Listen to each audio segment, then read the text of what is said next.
Sometimes I don't want to watch anything negative, but every caption has something. That's why I watch old movies. That's why I watch them. That's why I watch, the Highway Patrol. That's why I watch The Fugitive. That's why I watch, Car 54. Where are you? Because it's a lot more simpler time. And not everybody's trying to, I know if I sit here and I mention P. Diddy, or if I sit here and mention, whoever else is in the news, Tupac, the death, or Suge Knight, or the Biden, or Ron DeSantis, I'm sure I would get hits. I'm sure that. But then, what would be my content? My content would only be taking clips from other people's shows and putting on there and talking about them. Big deal. Everybody has an opinion, but not everybody can be original. And that's what you are when you're watching Gerard Black in the Philippines. You're watching the original. You like how I threw that in there? Okay. So, yeah. So, hey, like I said, so cool. If, I don't know what to tell you. It's just that, don't watch them, and I know you don't want to be the one, hey, to put the cuffs on them or shut them down, because, it's funny, and I spoke on this once before. Here in the Philippines, if there's if my neighbor does something to me over here, and I file a claim on him, or it could have been something serious, then he has a choice to either, file a case against me. They'll say, do you want to press charges or whatever? They say, no, no, no, no, no, no, because they already got it in their mind what they're going to do to you, So revenge is a form of justice here in the Philippines. That happens a lot. So you really have to watch yourself, I was talking to someone that says, yeah, you really have to watch how you conduct yourself, because you don't want to have enemies in the Philippines. You don't want to have to be looking over your back, because something what you done or what you said here in the Philippines, because the consequences can be gravely, gravely, or can be deadly. So it's best to live and let live. And I always have one philosophy when I move around this beautiful, beautiful world of mine. It's just always leave them laughing. Always leave them with a smile on their face. And that's how I conduct myself. If I can do that, then I can say, okay, then I did all right. So my suggestion to you is that when you're talking to someone or meeting someone or whatever it is, don't have them, leave them with a gas face. Have them leave them with a smile. Okay? So this one is, well, boy or girl? This was from, well, boy or girl? Oh, yeah. Okay. And this is Sir Stoic. Sir Stoic. Sir Stoic. He says, I must have missed something. Why don't you know the gender?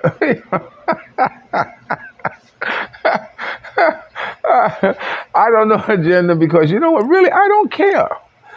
I'm kind of living my life like old school. I remember when you didn't know. We didn't have all these sonograms and all these things like this, to look and see what the gender is. And for what? For what? Why? I like suspense. Sometimes I watch a movie and I won't watch the whole movie because I want to save something. I want to save how it ends. I don't want to just go right and start. And I'm going to stop right here and come back tomorrow and watch the rest of this because I want to know what happened. So this is like the same thing with the baby. I know Nia knows who it is. I know that other people might know because the girls can't keep a secret. But it's okay. Yeah, it's okay. Like I said, she kind of did it to herself. She says, we have to start buying baby clothes. I said, oh, what gender are we going to buy them in? And she goes, okay. Well, enough of that, dude. So you didn't miss nothing. It's just that, I just hope and pray that it's healthy.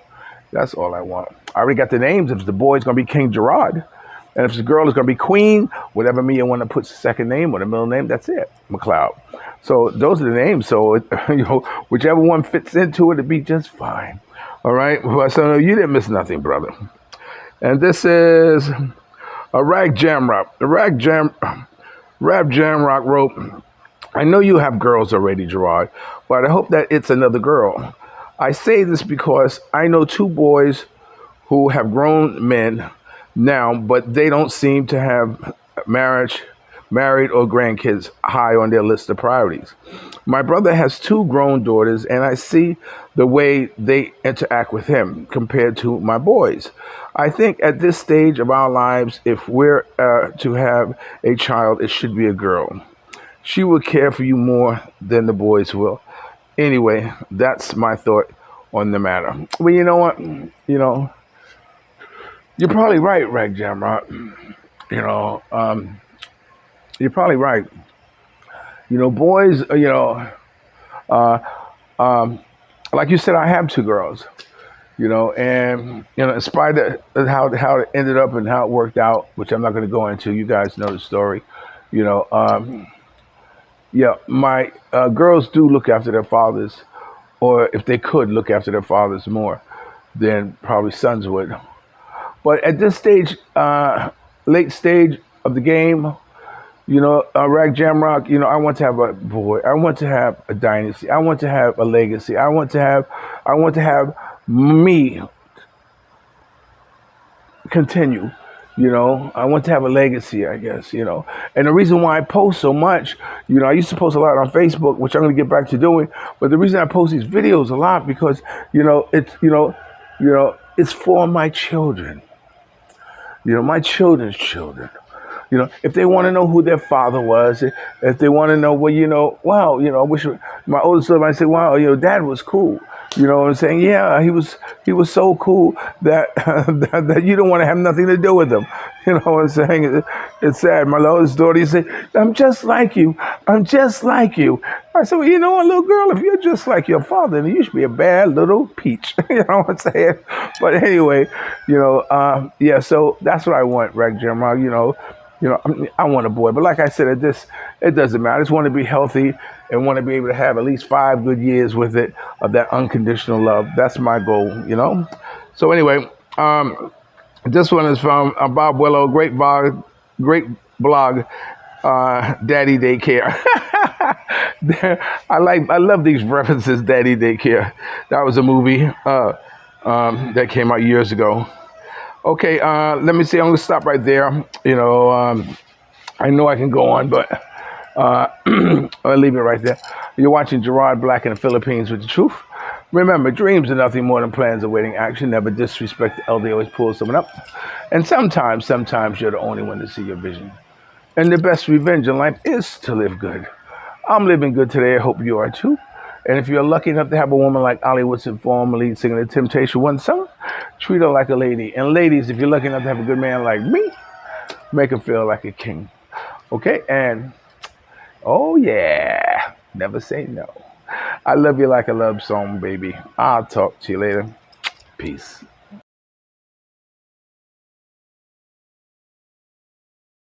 aka SGIB Magazine.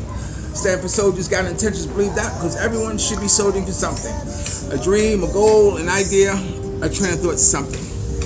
And on the PPG's production that stand for Photos by Gerard, the best and freelance publicity photography.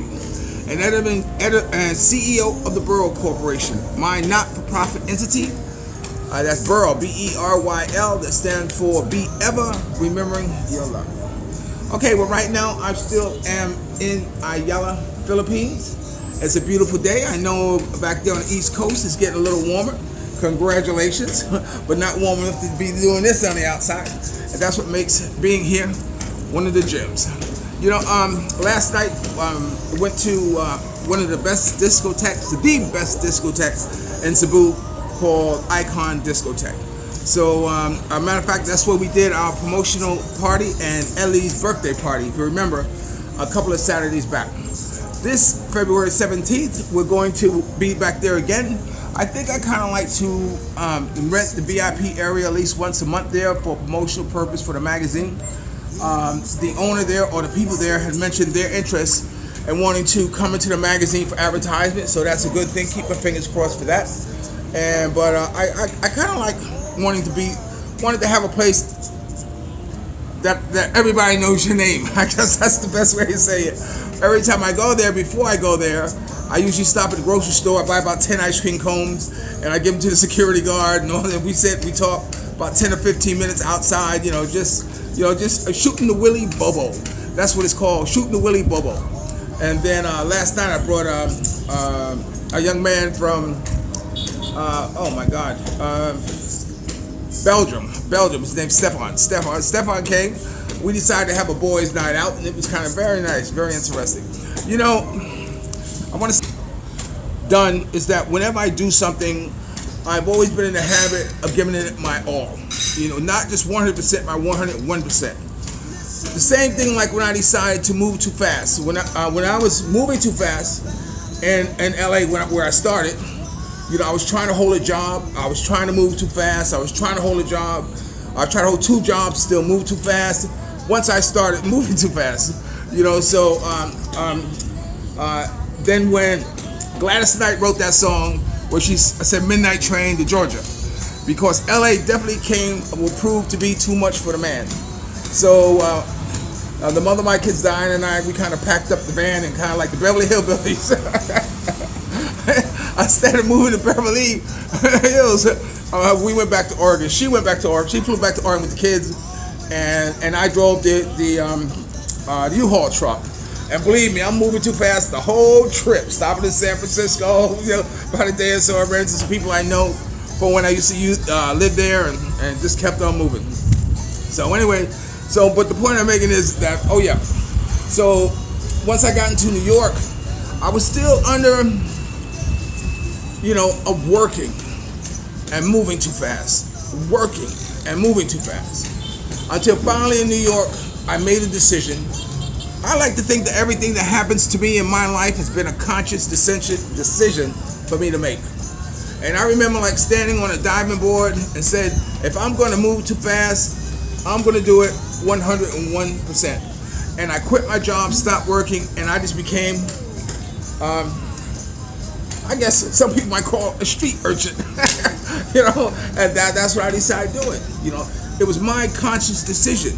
There comes a time where you can't do something and stop and do something and knowing you still want to do this, you have to make a decision to either go all the way or not. And so that's one of the things that I'm very grateful for mine to be able to do. It's like when I was in here on the treadmill, I had it in my mind I wanted to do 30 minutes. I can do up to 40 minutes if someone's talking beside me. I noticed that if someone's talking to me, I probably can run all day on the fucking thing. On the thing. But if I do it by myself, I've been doing 15 minutes, 10 minutes, because I don't have that motivation or the discipline. But today I decided that I wanted to do that 30 minutes. And then of course, when it got to 15 minutes, I said, well, I do 30 minutes is my goal. And then I got to 25 with 30 is my goal. And I made it. So this is my first day. Congratulate me. First day doing actually a whole 30 minutes by myself.